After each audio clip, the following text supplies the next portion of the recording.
kami bangun juga ada function hall, digunakan untuk meeting room, untuk seminar, untuk pelatihan. Visinya adalah bagaimana Partai Islam yang rahmatan lil alamin terdepan dalam melayani umat, melayani masyarakat, terbuka untuk semua kalangan.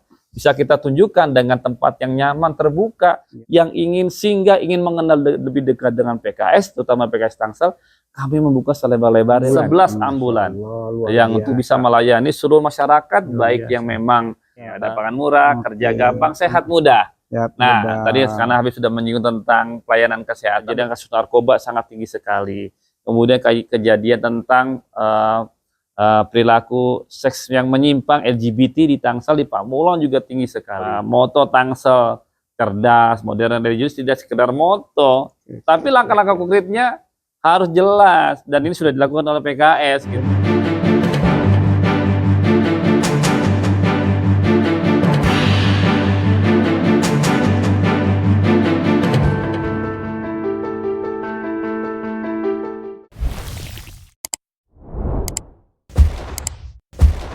Bismillahirrahmanirrahim. Assalamualaikum warahmatullahi wabarakatuh. Waalaikumsalam warahmatullahi wabarakatuh. Ahlan wa sahlan. Ahlan bik. Ustaz, bakhair Ustaz? Baik, alhamdulillah. Masya Allah. Hari ini kita dapat tamu khusus ya. Undangan khusus yang sudah lama kita janjikan, baru sempat hari ini ya. Maklum Pak Dadang, nih Ustadz Dadang Darmawan ini, beliau sangat sibuk ya. Sangat sibuk karena selain urusan caleg, juga urusan tentang PKS ya. Siap.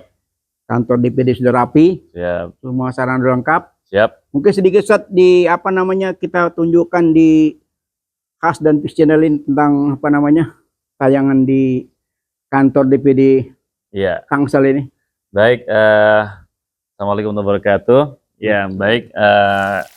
Ini saya kenalkan kantor DPD PKS Tangsel yang terletak di dekat Muncul ya, dekat ke kampus IT, bersebelahan dengan kantor kelurahan Setu ya.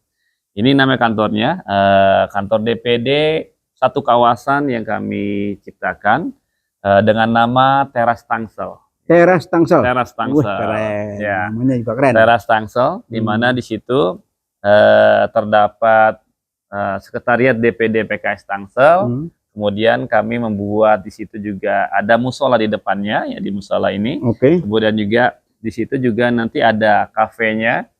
Kami bangun juga ada function hall, digunakan untuk meeting room, untuk seminar, untuk pelatihan-pelatihan, digunakan juga kalau ada acara wedding ya.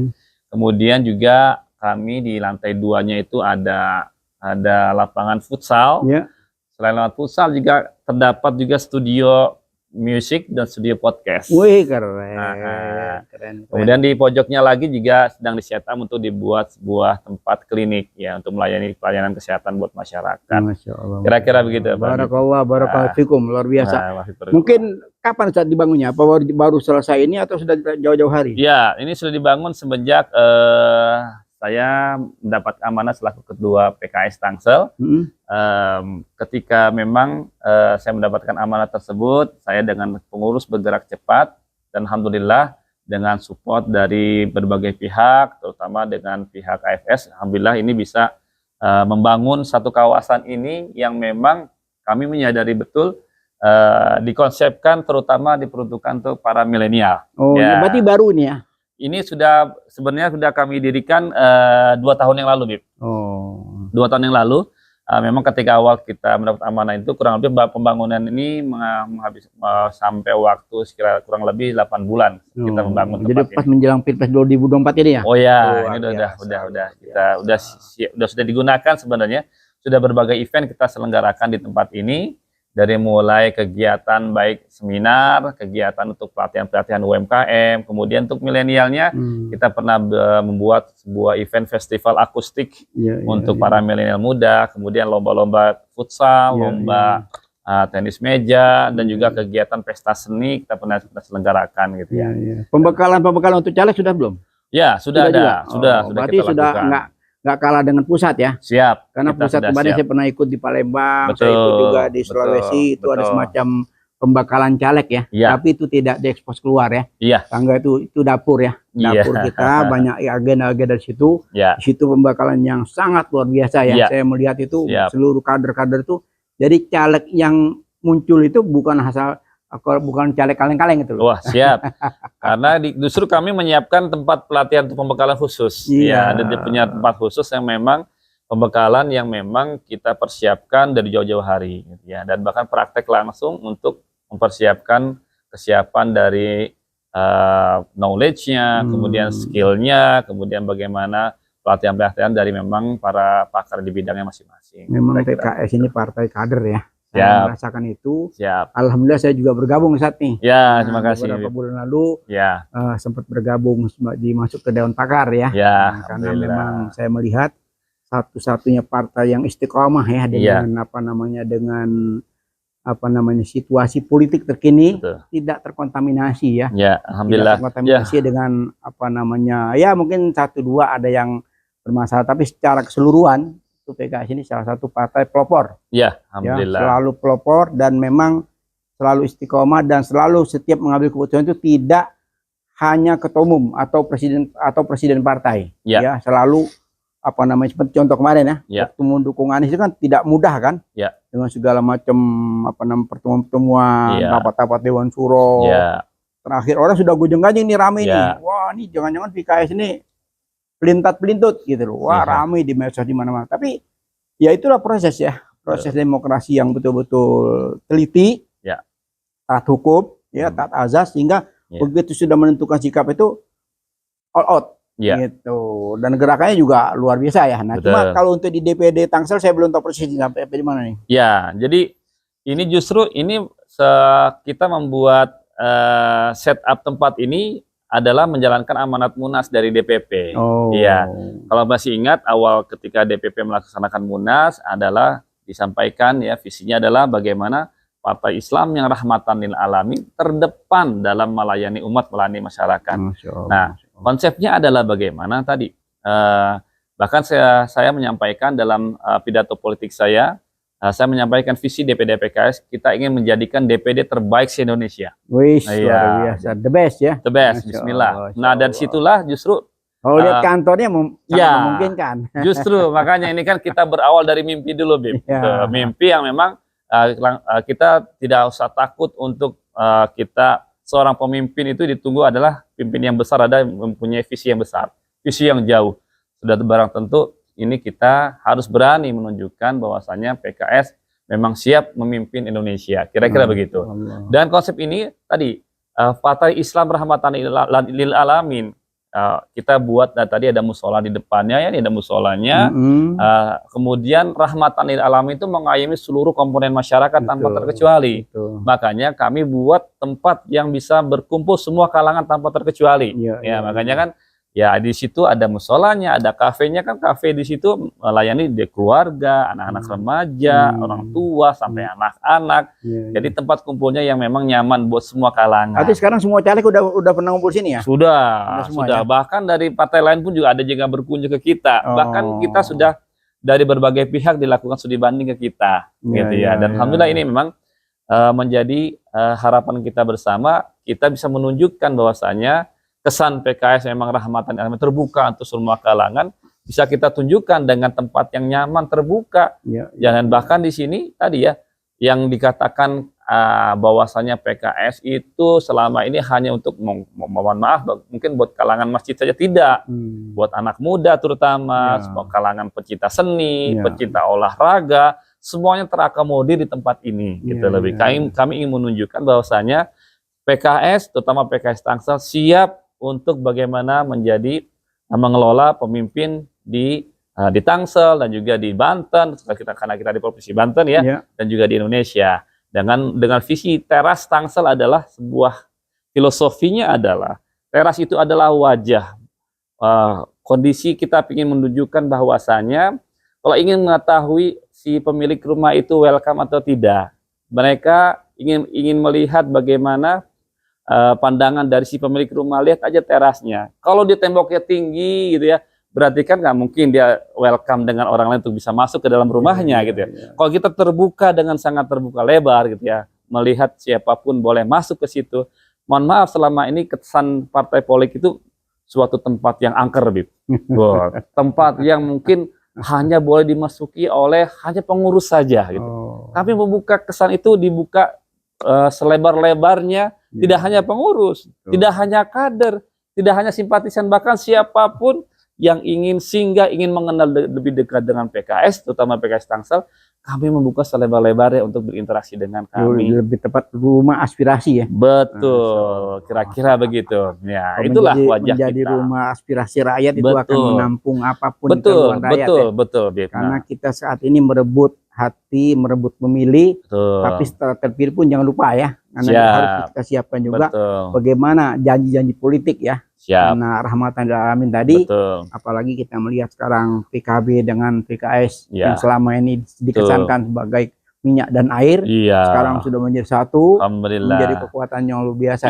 Bahkan perlu ketahui, kita di tempat ini rutin menyelenggarakan perikanan Maulid, kemudian kemarin juga lomba baca kitab kuning, dan bahkan lomba selawatan, pernah kita bikin lomba hafalan surah Yasin, gitu ya. Ini menjadi bukti bahwasanya memang kita selalu semua komponen masyarakat tanpa terkecuali, semua anak bangsa kita akomodir. Islam yang betul-betul terbuka, rahmatan lil alamin, bukan hanya kata-kata slogan, tapi kita sudah buktikan. Dan bahkan pelayanan-pelayanan kita banyak sekali. Kami menyampaikan juga buat seluruh pemirsa ya, bahwasanya PKS Tangsel awal kami, saya mendapatkan amanah sebagai ketua PKS Tangsel, kami karena memang waktu itu pas masa pandemi COVID ya, saya meluncurkan ambulan waktu itu, Bib. 1 ambulan. Kemudian kami dengan karena kebutuhan ambulans sangat luar biasa, bahkan waktu itu sampai 1 hari 8 kali panggilan. Dan di sini kami terus coba berkumpul semua pengurus dan seluruh kader, 1 ambulan kurang. Akhirnya menjadi 2 ambulan. Kemudian jadi 4 ambulan, Bib.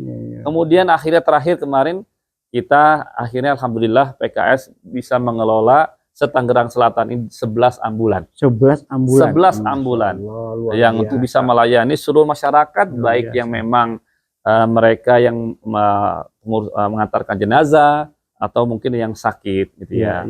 Karena sebelumnya Bib, mungkin sedikit saya pernah menjadi ketua RW. Nah, waktu saya jadi RW itu orang yang meninggal di Sohibul Musibah, tempat yang duka, diantar ke tempat pemakaman, itu sewa ambulan paling murah 1,5 juta. Bisa dibayangkan, ini masyarakat orang sedang berduka, udah pusing lagi gimana nanti untuk mengantarkan jenazah almarhum yang meninggal.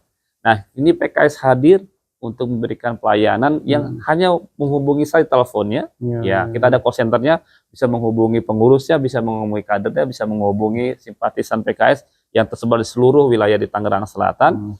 Itu cukup telepon dan hadir. Siap nanti melayani. Mungkin ada tambahan Ustaz ya.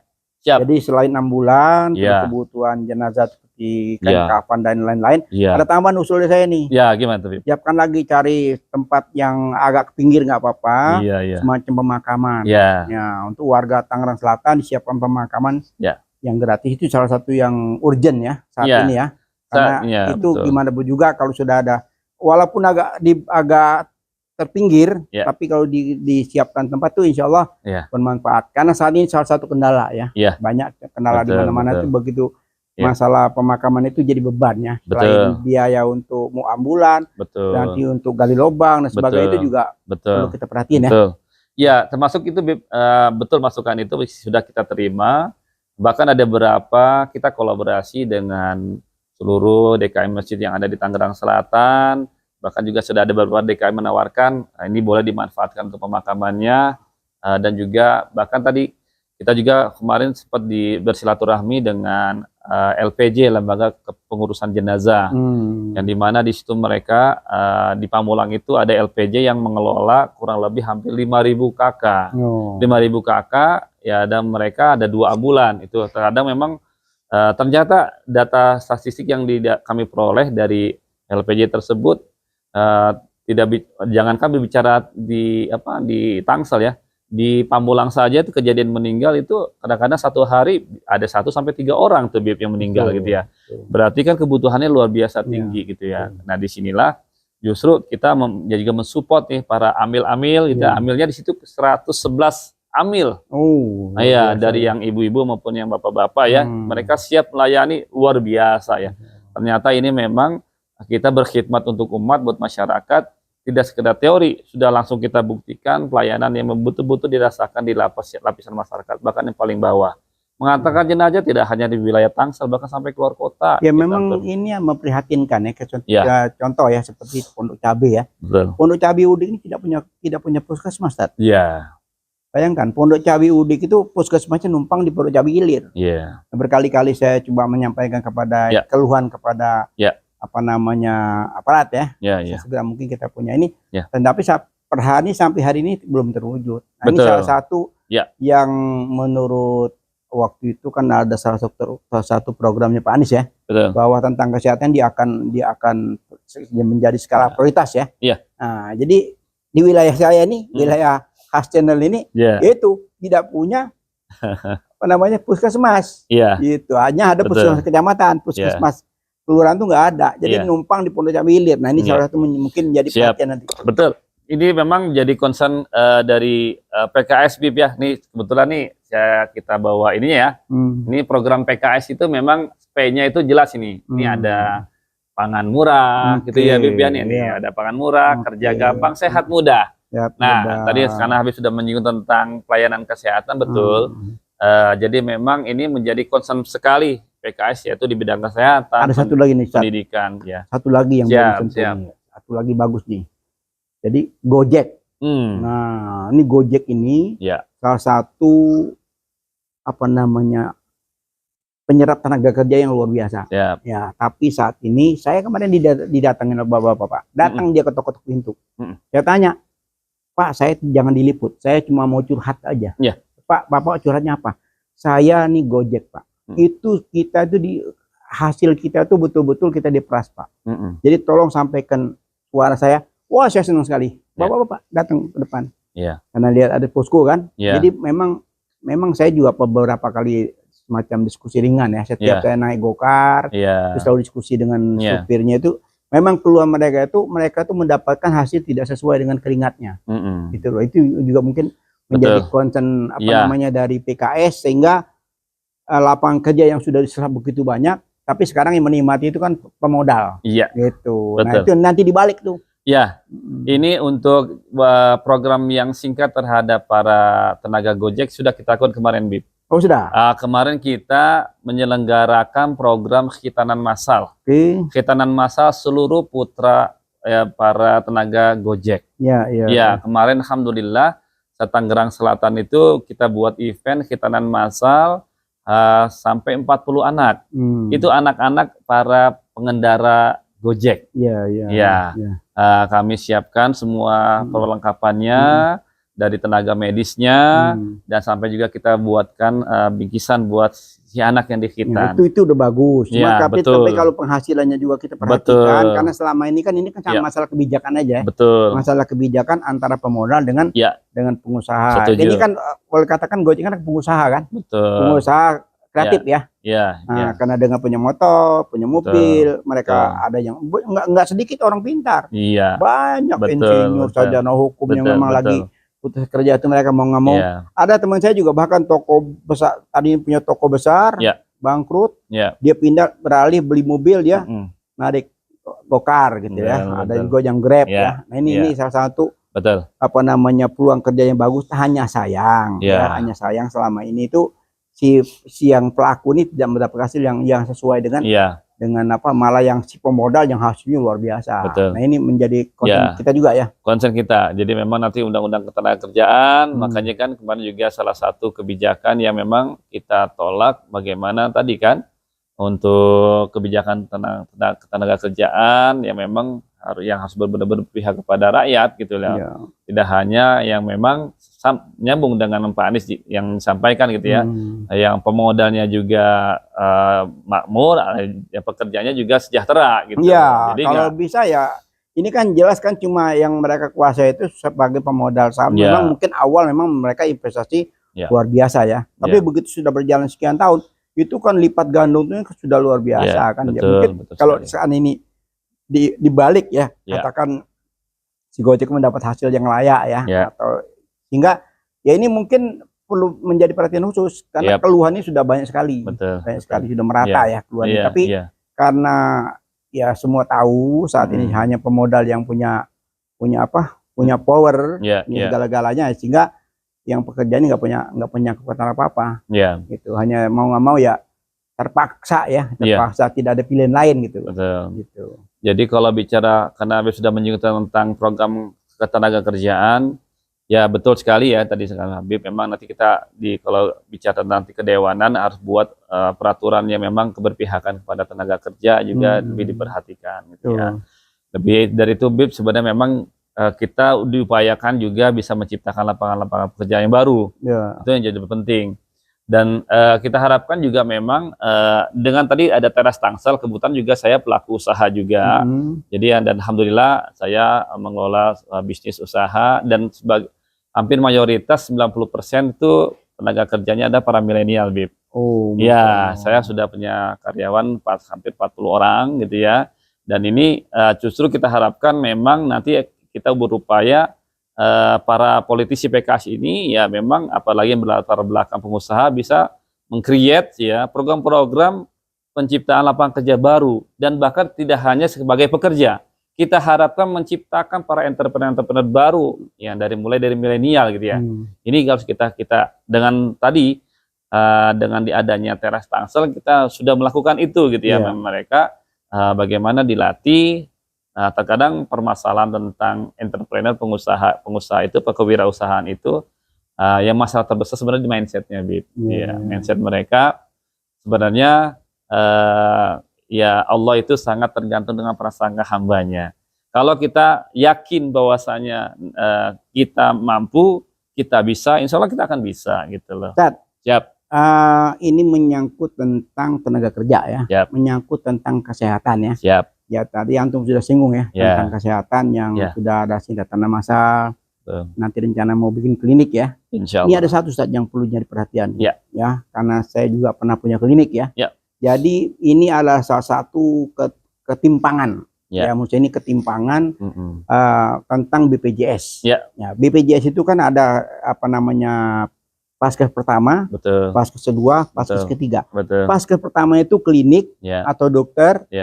Itu minimal harus dapat 5.000. Nah, 5.000 ya. Member. 5.000 itu dari 5.000 itu termasuk puskesmas ya. Dapat 5.000. Kalau dulu puskesmas miskin, sekarang puskesmas kaya. Betul. Ya.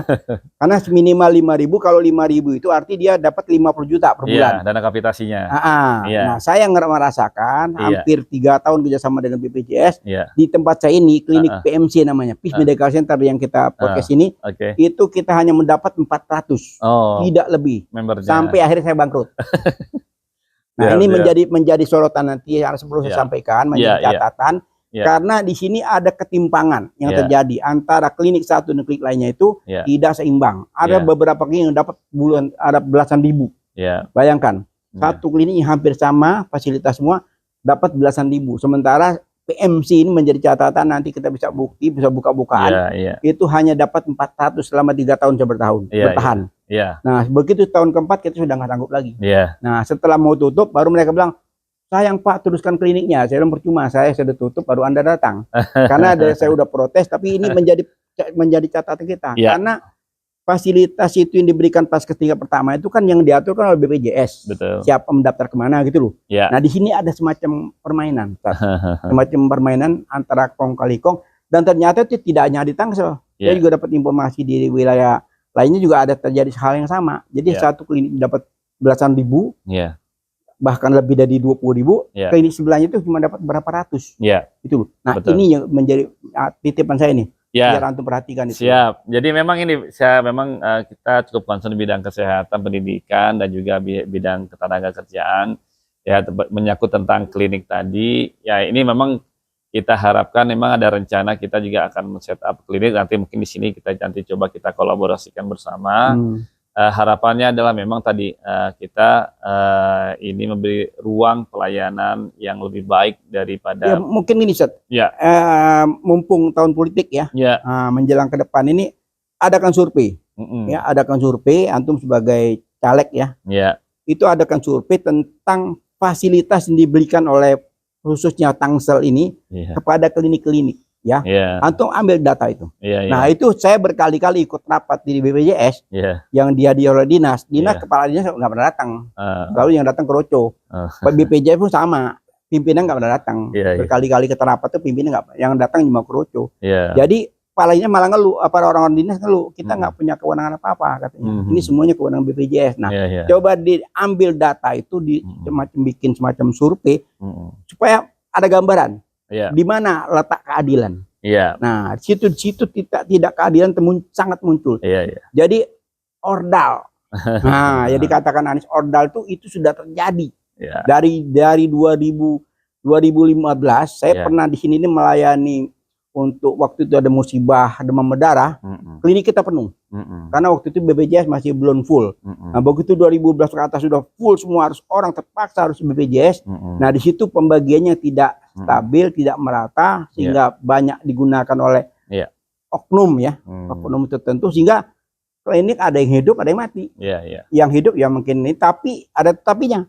Kalau sudah satu klinik dapat puluhan ribu, apa belasan ribu, dia nggak akan mampu menangani, tidak akan mampu. Karena over, gitu loh.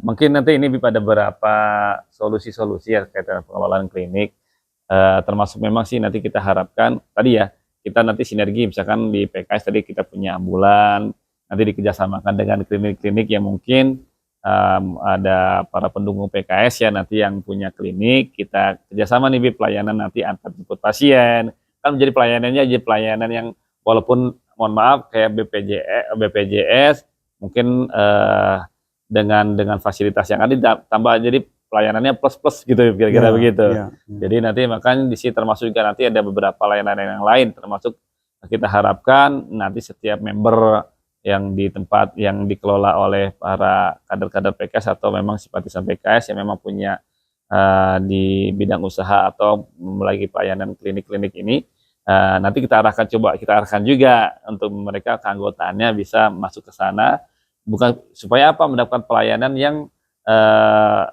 seperti hanya mungkin dengan yang pelayanan seperti ekonomi, tapi layanan eksekutif. Saya berharap begitu. Karena PKS partai pelopor, ya perlu saya sampaikan, karena ini menjadi satu ujung tombak. Disinilah awal mulanya, gitu loh. Di sini terjadi kolusi, KKN terjadi, gitu loh. Nah, ini yang perlu dibikin terobosan, sehingga begitu ada data, antum bisa lihat nanti, bisa membandingkan. Klinik ini wajar tidak dia mampu menangani itu. Nah, nanti dia ada survei lagi. Nah, ditanya lagi semua anggota, apakah memang mereka sudah bisa terakomodasi dengan selamat terdaftar di situ. Kenyataannya, saya udah beberapa kali nanya sama warga, mereka tidak tercover. Karena sudah over kapasitas gitu. Cuma akhirnya apa? Akhirnya pasrah. Ya udahlah, nggak usah berobat di situ, cuma gitu. Itu yang terjadi. Karena harus datang tengah malam dan sebagainya gitu loh. Karena terlampau banyak dia mendapatkan kuota, sementara yang lain kuotanya sangat terbatas. BPJS kita berkali-kali kita rapat, mereka bilang itu tergantung pelayanan katanya. Selalu disalahkan tergantung pelayanan. Yang bagaimana pelayanan orang yang nunjuk mereka kok. Kan itu kan yang menunjuk kemana-kemana kan dari BPJS kan. Dari BPJS dan sebenarnya dari pasien boleh memilih juga sih, Bib. Iya, boleh memilih, tapi kadang-kadang kan boleh memilih kan banyak kan secara umum ya. Umum masyarakat nggak banyak kan sami nawa atau aja kan. Begitu di sini udah. Nah, itu realita ya. Mungkin jadi edukasi dan pasien. Saya bicara realita karena ini ini realita dan fakta ya. Fakta berkali-kali saya juga sampaikan di BPJS, protes keras saya begitu keras, tapi tetap saja mereka kita protes, mereka nggak peduli. Nah, nanti sebenarnya ini harus dihapus. Betul, saya setuju, Bib. Tinggal nanti mungkin ini ya, kebetulan ini nyambung dengan apa yang nanti yang sudah program saya launching dan juga nanti akan coba kita akselerasi. Saat ini kan saya coba membangun konsep UMKM berbasis lingkungan dan berbasis masjid. Nah, itu kan sebenarnya tadi para jamaah masjid itu kan selama ini tadi kita harapkan nih masjid juga tidak hanya melayani masyarakat atau umat itu untuk kegiatan ibadah sifatnya vertikal atau ibadah sholat gitu ya. Jadi masjid bisa memberikan pelayanan di bidang kesehatan. Nah, di situ kan ketika klinik itu hadir di atau kerjasama nanti ya para pemilik klinik ini dengan lembaga peribadatan tersebut kan otomatis nanti kan artinya bisa kolaborasi itu BEP jamaahnya tuh anggotanya bisa daftar ke BPJS tersebut, fase pertamanya bisa di klinik tersebut. Ya intinya KKN harus dihapus. Betul, setuju. Ordal harus dibubarkan gitu loh. Kalau selama masih ada ordal seperti yang Mas bilang, kita akan selalu karut-marut tidak akan selesai. Ya. Jadi program ordal ini harus ditegakkan. Betul. Iya, siap. Karena masih banyak yang perlu kita benahin saat ya. Dari mulai pendidikan, kesehatan, masalah tenaga kerja. Satu lagi yang menyedihkan saat. Banyak orang tidak tersentuh. Ini pinjaman selain pinjaman online, ada pinjaman bukan non online. Pinjaman langsung. Ini banyak sekali orang-orang pengusaha kecil yang minjem cuma 10 juta atau 5 juta atau cuma berapa ribu. Itu luar biasa saat. Karena itu mereka bergeliat tuh. Itu tidak terpantau tuh. Jadi pengusaha kecil cuma modal 500 atau modal juta atau 2 juta, itu bunganya luar biasa. Dan begitu dia tidak mampu bayar, datang namanya semacam bodyguard penagihnya itu yang memang, dan itu tanpa diketahui oleh masyarakat. Nah, karena habis sudah nyinggung tentang tadi masalah rentenir ya, masalah lebih rentenir kampungan kalau saya bilang itu. Baik yang sifatnya pinjaman online maupun sifatnya offline dengan rentenir tadi. Alhamdulillah BIP di PKS Tangsel dan saya juga punya program khusus. Bahkan kami punya sebagai lembaga untuk tadi kampung bebas rentenir. Kampung bebas rentenir. Iya. Jadi kalau memang ada satu wilayah itu yang banyak yang terjebak dengan rentenir, kita punya tim yang nanti bisa bagaimana mengedukasi masyarakat gitu ya. Karena itu masalah pola hidup juga tuh, sikap kita memang selama ini kita sadar atau tidak sadar diarahkan oleh para tanda kutip ya, memang orang-orang yang memiliki kepentingan, kita menjadi perilaku sangat konsumtif gitu ya. Akhirnya tadi Bib, antara kebutuhan dengan artinya dengan keinginan itu jadi sesuatu yang tidak seiring gitu ya. Banyak orang beli sesuatu itu bukan karena kebutuhan, masalah keinginan. Nah akhirnya apa? Itu kan seperti kalau dulu kita pernah belajar di ilmu IPA begitu ya, ilmu fisika atau ilmu saintis gitu kan. Ini apa? Gaya itu sangat berbanding lurus dengan tekanan gitu ya, Bibi ya. Kalau kita ingin hidup nggak terlalu banyak tekanan, kurangin gaya kira-kira gitu. Jadi itu kadang-kadang kita minjem itu bukan karena butuh gitu, pengen sesuatu yang tadi, pengen handphone baru gitu kan, padahal yang ada sudah cukup gitu ya. Pola hidup ya. Gaya hidupnya yang lebih tinggi gitu lah, terjebak konsumtif kita.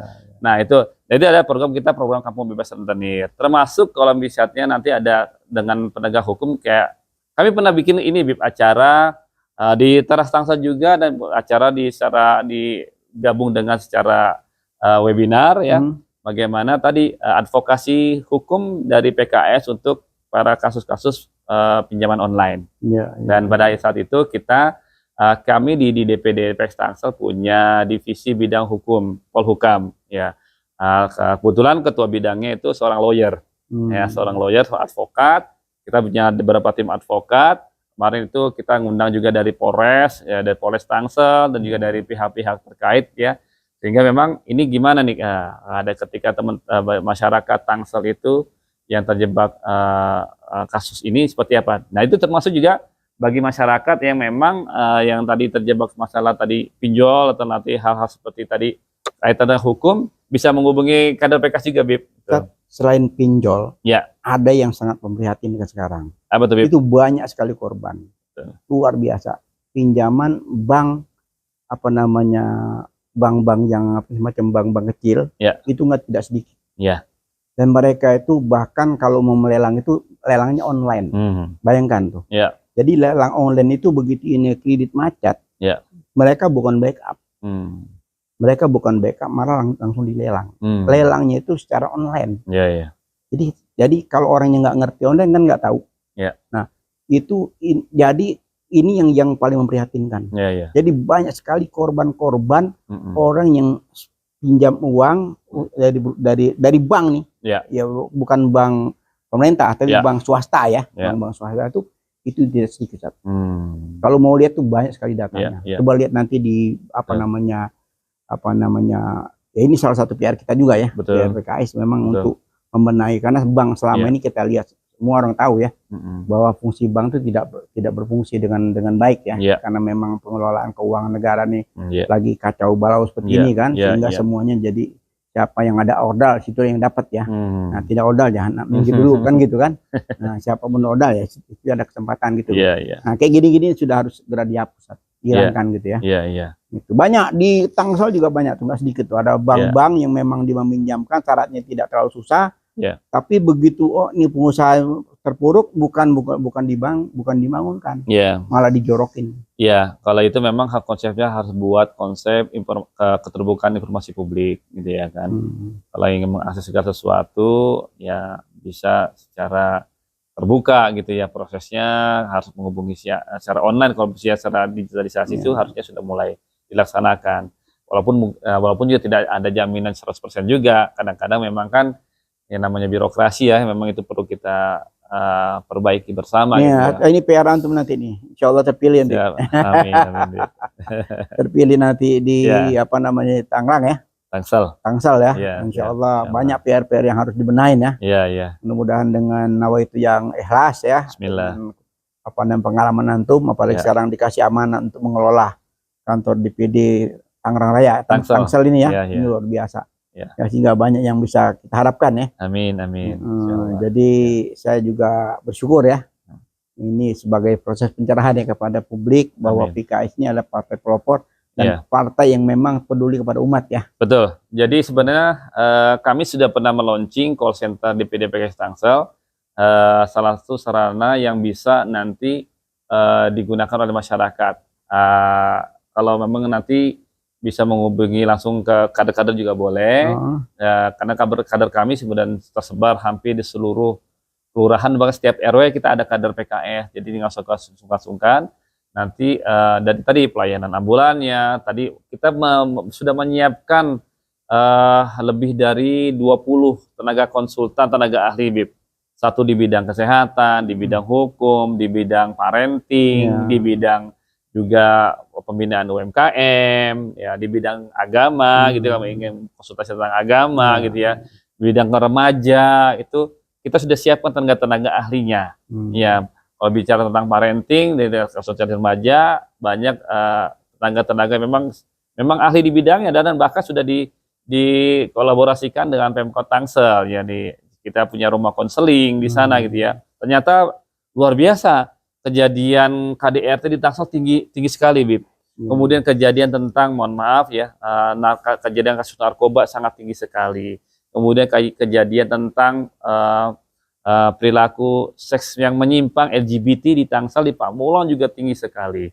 Belum bicara lagi tentang kasus bicaranya tentang kenakalan remaja, tawuran antar sekolah masih terjadi gitu ya. Kasus pembegalan juga terjadi. Saya pernah kejadian itu, pernah acara bakti sosial depan RSUD Tangsel itu. Ketika saya setelah membuka sebuah acara bakti sosial, saya sempat dipanggil itu sama salah seorang ketua DKM ya di masjid di RSUD ya. Nah, namanya itu Pak Ustadz Ari. Saya disampaikan, Ustadz Dadang, tolong setelah buka acara kita ke IGD rumah sakit ya. Nah, ada apa? Saya bilang. Ternyata saya tengok langsung di IGD rumah sakit. Ternyata pada semalamnya itu terjadi pembegalan. 4 anak muda itu ya dibacok, ada kepalanya dibacok, itu tangannya juga hampir putus gitu ya. Itu ternyata terjadi gitu, dan ternyata anak muda gitu, anak muda yang sudah habis nongkrong ya di kafe, mereka pulang, ada rombongan tuh anak-anak muda yang pakai senjata tajam, celurit yang panjang. Ya melakukan pembegalan saja begitu. Dan ini terjadi. Dan ini gimana? Nah, seperti halnya ini menjadi persoalan tersendiri. Memang ini ternyata kita membangun konsep membangun bangsa dan negara, membangun Tangsel itu tidak bicara hanya pembangunan fisik. Yang menjadi penting adalah membangun tentang tadi akhlak, ya, membangun bagaimana kualitas SDM yang berkualitas. Tidak hanya pintar, tapi juga secara bagaimana keimanan, keislamannya, kalau yang muslim gitu ya, keagamaan itu menjadi suatu sangat penting sekali yang menjadi jadi selama ini ya yang menjadi moto Tangsel cerdas, modern, religius tidak sekedar moto, tapi langkah-langkah konkretnya harus jelas dan ini sudah dilakukan oleh PKS gitu. Ini harus menjaga etika ya. Betul. Yang ramai kemarin dibicarakan tentang etika itu kita melihat ya, gini contoh-contoh ya, contoh-contoh yang diberikan oleh pemimpin saat ini ya, capres-capres ini. Nanti kita bahas sendiri satu season sendiri. Siap. Karena memang kita melihat ya kembali ke etika tadi, elit-elit politik kita ini sudah banyak yang tidak beretika ya. Di depan publik mereka begitu menyampaikan hal-hal yang tidak patut ya, di antara mereka. Nah ini kita bahas satu sesi sedikit ya, karena sangat menarik. Tapi kembali ke Tangsel tadi, itu juga masih banyak yang kita mesti diskusikan. Paling enggak nih saya butuh 10 session nih. Nanti kita bahas secara spesifik ya. Tentang kesehatan. Insya Allah saya sudah 5 tahun pengalaman buka klinik. Nah, kita bisa bedah ya. Kebetulan saya praktisi di bidang kesehatan juga. Nah, kantor praktisi saya langsung praktek langsung. Nah, karena 5 tahun mengelola klinik itu asam garam bagaimana, dan ini menjadi keprihatinan yang luar biasa. Dan banyak sekali hal-hal yang kita akan bahas itu untuk perubahan.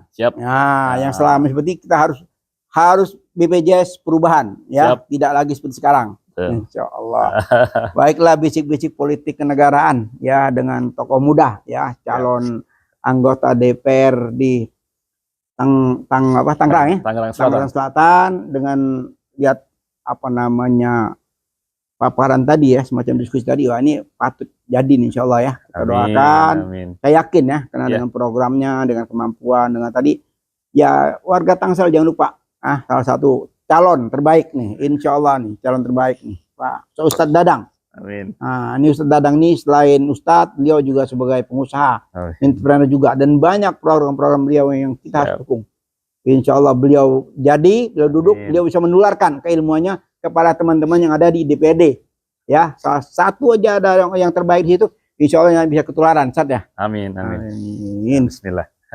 Baiklah, kita akhiri dengan wabillahi taufik wal hidayah. Wassalamualaikum warahmatullahi wabarakatuh. Ustaz, terima kasih banyak.